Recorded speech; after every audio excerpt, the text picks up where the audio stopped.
God speaks to his chosen ones through addiction. Addiction isn't always a curse. Sometimes it's a brutal conversation with God, a lesson disguised as suffering. Don't click away. The last truth might shift how you see your pain forever. Wirksatzas, inner calling. We are taught from a young age to seek comfort, to avoid pain. This is a natural instinct, a survival mechanism embedded deep within our biology. Yet, true growth, true transformation rarely occurs in the absence of challenge. It is in the crucible of discomfort, in the confrontation with what we fear or despise, that our greatest strengths are forged. Consider addiction. What is its fundamental nature? It is a seeking, a relentless pursuit of a state, an experience, a sensation that temporarily alleviates a deeper unease. It is a desperate attempt to fill a void, to soothe a wound, to escape a reality that feels too overwhelming, too empty, or too painful. But what if this void itself is not an error, but an invitation? What if the discomfort you seek to escape is not arbitrary, but a signal, a profound internal compass pointing towards an unaddressed need? The ancient wisdom traditions have always spoken of a calling, a deeper purpose that tugs at the soul. For some, this calling manifests as a clear vision, a powerful passion. For others, it arrives cloaked in shadows, disguised as struggle, as an insatiable yearning that seems to have no discernible object. Addiction, from this perspective, is often a distorted manifestation of this inner calling. It is the spirit, the very core of your being, crying out for something essential, something authentic, something meaningful that is currently absent from your life. Think of it as a river. A river naturally seeks its path, flowing towards the ocean. If its natural course is blocked, if dams are built, if its banks are constrained, its energy does not simply vanish. It seeks an alternative route. It pushes against the barriers, it overflows, it erodes. In a similar way, the deep fundamental energies of the human spirit, the yearning for connection, for meaning, for genuine self-expression, for transcendence, if blocked by societal pressures, by unhealed trauma, by a lack of self-awareness, will find an outlet. And often that outlet manifests as an addiction. The intensity of the craving, the relentless pursuit, is not a sign of weakness, but a testament to the immense power of these fundamental human needs that are being misdirected, misapplied. The chosen ones in this context are not those without struggle, but those whose sensitivities are so profound, whose spirits yearn so deeply for authenticity that they cannot tolerate an inauthentic existence. They cannot simply conform, cannot simply numb themselves to the subtle whispers of their soul without a significant cost. The addiction becomes the mirror, reflecting back the unmet needs, the unacknowledged truths. It is a harsh teacher, yes, but its lessons are undeniably potent. It forces a confrontation with reality, an examination of what truly matters. It strips away illusions, compelling you to ask, what am I truly seeking? What is this profound dissatisfaction trying to tell me? What is the authentic desire disguised by this compulsive behavior? This is the first step, to stop seeing the addiction as an enemy to be vanquished, and instead, as a messenger, albeit a demanding one, carrying a vital dispatch from your deepest self. To hear this inner calling, one must first cultivate stillness, a rare commodity in our noisy world.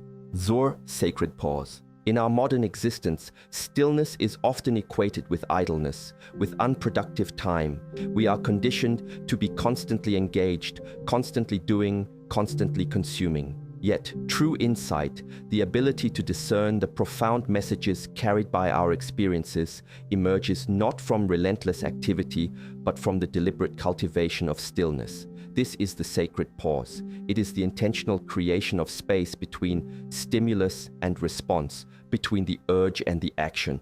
It is in this space, this vast internal landscape, that discernment can awaken. When the craving arises, when the habitual pull asserts itself, our immediate reaction is often to either fight it with immense willpower or to succumb to it.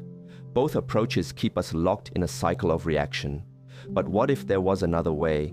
What if, instead of fighting or surrendering, you simply paused, not with judgment, not with self-recrimination, but with an objective, observant awareness, just for a moment. This pause is not inaction. It is a profound act of self-mastery. It is the moment you reclaim agency, the moment you step out of the reactive current and onto the stable ground of presence.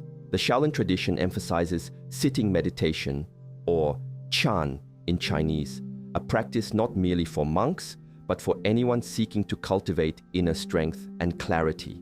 It is not about emptying the mind, which is a common misconception. It is about observing the mind. It is about watching the thoughts, the emotions, the sensations, without clinging to them, without identifying with them.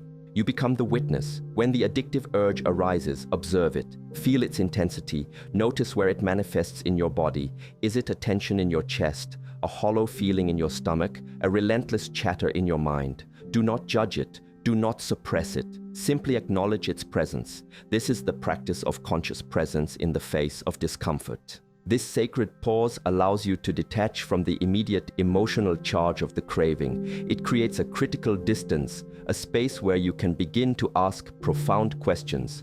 What is this feeling truly asking of me? What underlying need is it attempting to meet? Is there another, more authentic way to address this need? This is where the wisdom traditions meet modern neuroscience. When we pause, we activate the prefrontal cortex, the part of the brain responsible for rational thought, planning, and decision-making. We move away from the automatic, reactive responses of the limbic system, which often drives addictive behaviors. We interrupt the autopilot. To truly cultivate this sacred pause, you must practice intentional non-doing.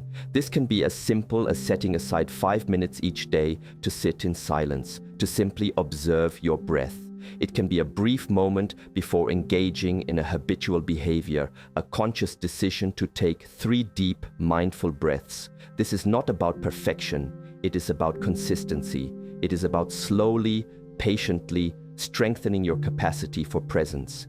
Each time you manage to insert even a micro pause, you are forging a new neural pathway. You are building a muscle of awareness that will, over time, become your greatest ally in navigating the complex currents of your internal world. This pause is the moment of choice, the birthplace of freedom. Shadow. Work. The human experience is not merely light, it is also shadow. We all carry within us aspects of ourselves that we deem unacceptable, unworthy, or frightening. These are our shadows, unacknowledged emotions, repressed traumas, unfulfilled desires, parts of our personality that we have pushed into the subconscious. Society, often inadvertently, reinforces this process by dictating what is good and bad, what is acceptable and unacceptable. We learn to wear masks, to present a curated version of ourselves to the world, believing that by hiding these darker elements, we can somehow make them disappear. But the shadow does not disappear. It merely recedes into the background, where it continues to exert influence, often manifesting in unexpected and sometimes destructive ways. Addiction is frequently a powerful expression of unaddressed shadow elements. The very thing you seek to escape, the very discomfort you numb, often contains the suppressed pain, the unacknowledged anger, the profound grief, or the deepest feelings of inadequacy that you have refused to confront. The substance or behavior becomes the temporary veil, obscuring the shadow, but never truly resolving its presence. To truly transform, one must be willing to engage in shadow work. This is not about wallowing in negativity, but about brave self-inquiry. It is about shining the light of awareness into the darkest corners of your psyche, not with judgment, but with courageous curiosity. What are the emotions you consistently avoid? What memories do you push away? What aspects of yourself do you truly dislike or fear? These are the breadcrumbs leading you to your shadow. The intensity of an addiction can often be directly proportional to the depth of the shadow being avoided. Consider the metaphor of a martial artist. To achieve true mastery, they must not only train their strengths, but also identify and correct their weaknesses. They must confront their physical limitations, their mental blockages, their fear of pain, their resistance to discipline. These are their shadows on the mat. By acknowledging them, by working through them with intention and persistence, they integrate these aspects, transforming weakness into strength, vulnerability into resilience. Similarly, in life, confronting your internal shadows allows you to integrate these fragmented parts of yourself, leading to a profound sense of wholeness and internal power. This work requires vulnerability, a willingness to be uncomfortable. It means acknowledging the parts of yourself you'd rather pretend don't exist. It might involve revisiting painful memories, allowing yourself to feel long-suppressed emotions. This is why the presence of addiction, in its intense insistence, can be seen as a divine nudge. It creates a crisis that is often so overwhelming that it forces this confrontation. It says, you can no longer ignore this. The cost of avoidance has become too high. The message embedded in the addiction is often precisely what the shadow needs to be heard, to be seen, to be acknowledged. Only by bringing these hidden aspects into the light of conscious awareness can their destructive power be disarmed and their energy reclaimed for conscious, purposeful living. This is not a comfortable journey, but it is an essential one for those who are truly ready to awaken. Basir, root cause. To effectively address any complex issue, one must delve beyond the surface symptoms and seek out the root cause. If a tree is ailing, simply trimming its dying branches will not restore its health if the problem lies with its roots, a lack of nutrients, diseased soil, insufficient water. Similarly, with addiction, treating only the compulsive behavior without understanding its underlying origins is akin to repeatedly trimming the dying branches.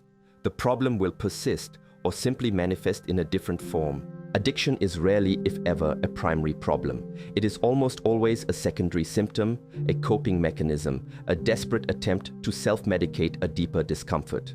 The chosen ones in this context are those whose systems are so sensitive, whose internal alarm bells are so finely tuned that they cannot tolerate prolonged misalignment. Their bodies and minds sound the alarm more loudly, more persistently, when their lives are out of balance. The addiction becomes the amplified signal, demanding attention to the true root cause. What are these root causes? They are diverse, deeply personal, and often interconnected. They can include unhealed trauma, childhood neglect, abuse, significant loss, or profound shock that has never been fully processed. The nervous system, constantly in a state of hypervigilance or shutdown, seeks solace in external substances or behaviors that offer temporary relief. They can stem from a fundamental lack of purpose or meaning in life, a feeling of aimlessness, a profound existential void. In a world that often emphasizes material success over spiritual fulfillment, many individuals feel a deep longing for something more, something authentic, something that resonates with their true nature. When this longing goes unaddressed, external pursuits, including addictive ones, attempt to fill the void. Furthermore, root causes can be found in chronic stress, burnout, feelings of isolation, social disconnection, or a profound sense of not belonging. The human being is wired for connection, for community, for meaningful interaction. When these needs are unmet, when the individual feels unseen, unheard, or profoundly alone, the addictive behavior can serve as a counterfeit connection, a temporary solace, a means of escaping the pain of separation. Even physiological imbalances, such as nutritional deficiencies, chronic inflammation, or neurochemical dysregulation, can contribute to a predisposition for addictive patterns as the body struggles to find equilibrium. The journey to uncovering the root cause requires a profound commitment to self-honesty and relentless self-inquiry. It is a process of peeling back the layers, like an archaeologist carefully unearthing an ancient artifact. It involves asking difficult questions. When did this pattern truly begin? What was happening in my life at that time? What emotions am I consistently trying to avoid? What needs are going unmet? What part of me feels fundamentally unfulfilled or unseen? This is not about blame, it is about understanding. It is about gaining the clarity necessary to address the true source of the suffering, rather than merely bandaging the visible wound. When you address the root, the entire tree can begin to heal and flourish, developing a strength that was previously unimaginable. This deep understanding paves the way for genuine transformation. Zisha's true north. Once the inner calling has been heard, the sacred pause cultivated, the shadow acknowledged, and the root cause understood, the path naturally turns towards establishing a true north. This is not merely about stopping a destructive habit, it is about intentionally forging a new direction, aligning your actions with your deepest values and an awakened sense of purpose. For many, addiction has consumed their attention, their energy, their very identity. The cessation of the addictive behavior, while a monumental achievement, can often leave a vacuum, a void that, if not consciously filled, can become a perilous space, prone to relapse. The chosen ones are those who recognize that their profound sensitivity and capacity for intense experience, which once fueled their addiction, can now be harnessed and redirected towards a life of profound meaning and impact. This intense energy, once misdirected, becomes the very fuel for their transformation, their mission, their contribution to the world. It is about understanding that the same drive, the same focus, the same all-consuming passion that once drove the addiction can now be channeled into building, creating, serving, and living in alignment with their authentic self. Finding your true north involves several critical components. First, it requires a clear articulation of your core values. What truly matters to you? Is it integrity, compassion, creativity, growth, freedom, community, contribution? When your daily actions are disconnected from these fundamental values, inner conflict and dissatisfaction inevitably arise, often leading to the search for external escape. By consciously identifying and committing to these values, you create an internal compass that guides your decisions. Second, it involves discovering or rediscovering your purpose. This does not have to be a grand, world-changing mission, though for some it might be. Purpose can be found in simple, consistent acts of service, in mastering a craft, in nurturing meaningful relationships, in the pursuit of knowledge, in simply striving to be a better human being each day. The intensity of an addiction often speaks to a profound yearning for meaning. When that yearning is consciously directed towards a constructive purpose, the need for external escape diminishes. The inner landscape becomes rich, fertile, and engaging. Third, it necessitates purposeful action. It is not enough to simply identify values and purpose. One must actively embody them. This means building new habits, engaging in meaningful work, cultivating authentic connections, and dedicating oneself to practices that nourish the soul and align with the desired direction. For instance, if a core value is connection, actively seek out and foster genuine relationships. If it is growth, commit to continuous learning and self-improvement. If it is service, find ways to contribute to your community. This consistent, intentional redirection of energy creates a new, positive momentum, transforming the individual from a passive reactor to an active creator of their own destiny. The raw power that once fueled destruction is now consciously directed towards construction, towards the building of a life truly worth living. Weber's Cultivate Presence. In the journey of profound transformation, the cultivation of presence stands as an unshakable foundation. Our minds are often elsewhere, dwelling on past regrets, anticipating future anxieties, or fantasizing about what could be. This incessant mental wandering, this internal chatter, disconnects us from the only moment that truly exists, the present. For those susceptible to addictive patterns, this disconnection can be particularly perilous. The allure of escape, the promise of temporary oblivion, is strongest when one feels least anchored in the now. Addiction thrives in the absence of presence. When the mind is fragmented, when attention is scattered, the subtle signals of the body and the deeper whispers of the soul are easily ignored. The craving, in essence, is a powerful tug attempting to pull you away from the discomfort of the present moment. It offers a shortcut, a fleeting escape from the perceived emptiness or pain of what is. But the true liberation, the enduring freedom, lies not in escaping the present, but in fully inhabiting it. Cultivating presence is a practice of bringing your full attention, your complete awareness to whatever is happening right here, right now. It is about observing your thoughts without judgment, feeling your emotions without being consumed by them, and sensing your body without reacting to its sensations. This is not about perfection, it is about intention and gentle persistence. Each time your mind wanders, gently bring it back to the present moment, to your breath, to the sounds around you, to the task at hand.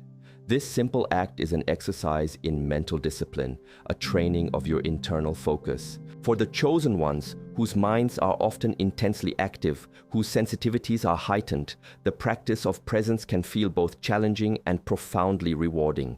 It offers a pathway to harness that intensity, to channel it into a deeper engagement with life. When you are fully present, the world takes on a new vividness.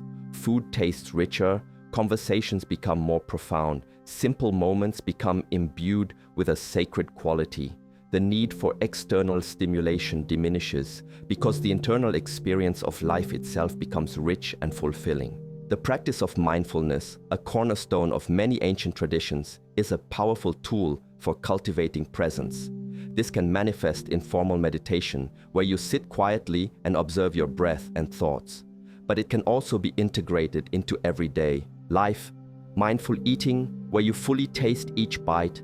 Mindful walking, where you feel each step. Mindful listening, where you truly hear the words of another. Each of these practices strengthens your capacity to remain anchored in the present, to observe the rising and falling of urges without being swept away.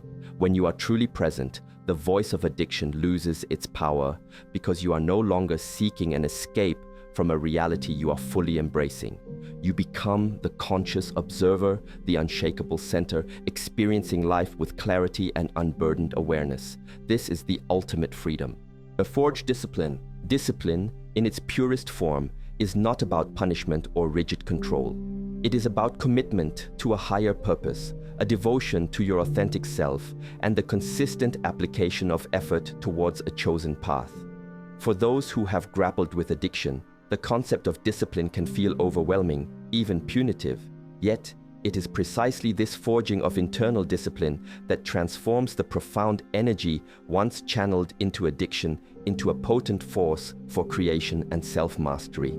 The chosen ones possess an extraordinary capacity for intense focus and unwavering persistence, qualities that, when redirected, become the bedrock of an unshakable inner life. Consider the martial artist, the craftsman, the scholar. Their mastery is not accidental. It is the direct result of consistent, often arduous discipline.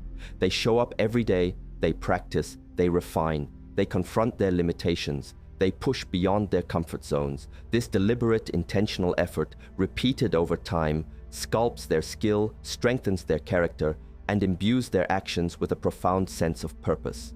Similarly, forging discipline in the context of overcoming addiction involves establishing new, healthy routines and rigorously adhering to them, especially when motivation wanes. This begins with small, consistent steps. It is not about an overnight overhaul, but about building a foundation, brick by painstaking brick. For example, commit to waking up at the same time every day, regardless of how you feel. Dedicate a specific time each day for meditation or mindful movement. Plan your meals intentionally. Create a consistent bedtime ritual. These seemingly small acts, when performed with conscious intent, begin to rewire your brain, creating new neural pathways that support self-regulation and intentional action. Each time you honor a self-imposed commitment, you are strengthening your internal resolve, building trust within yourself. Discipline also involves creating clear boundaries. This means identifying the triggers, the people, the places, the situations that have historically led to addictive behaviors, and consciously choosing to avoid or navigate them with extreme caution. It requires a fierce commitment to protecting your newfound sobriety or clarity, even if it means saying no to social invitations, changing long-standing habits, or making difficult but necessary changes in your environment. This is not about isolation, but about intelligent self-preservation. Crucially, discipline is not about suppressing desires, it is about elevating them. It is about understanding that true freedom comes not from unrestrained indulgence, but from the power to choose wisely, to align your actions with your deepest values and your highest self. The initial struggle with discipline is akin to a muscle tearing before it grows stronger.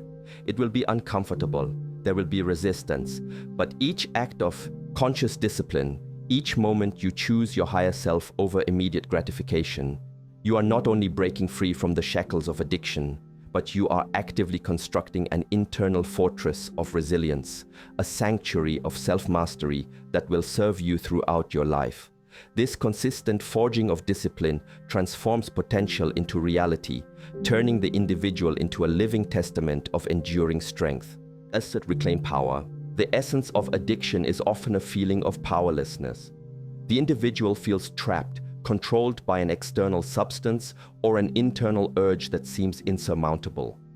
This perception of powerlessness is perhaps the most insidious aspect of addiction, as it erodes self-belief, diminishes hope, and perpetuates the cycle of dependence. Yet, the profound truth is that the very act of confronting addiction, of choosing to hear its message, to engage in shadow work, to cultivate presence and forge discipline, is the ultimate reclamation of personal power. The chosen ones are those who recognize that the intensity of their struggle is a direct reflection of the immense, untamed power they possess. Power that can be redirected from self-destruction to self-creation. To reclaim power is to understand that true strength does not lie in dominating external circumstances, but in mastering one's internal landscape. It is about understanding that while you cannot always control the urges or the external challenges that arise, you always possess the power to choose your response. This is the ultimate freedom, the core of true agency. The power you once gave away to the addiction can be consciously, intentionally brought back within yourself. This reclamation begins with radical self-responsibility. It means acknowledging that while external factors may have contributed to your struggle, your response, your choices, your path forward are ultimately your own.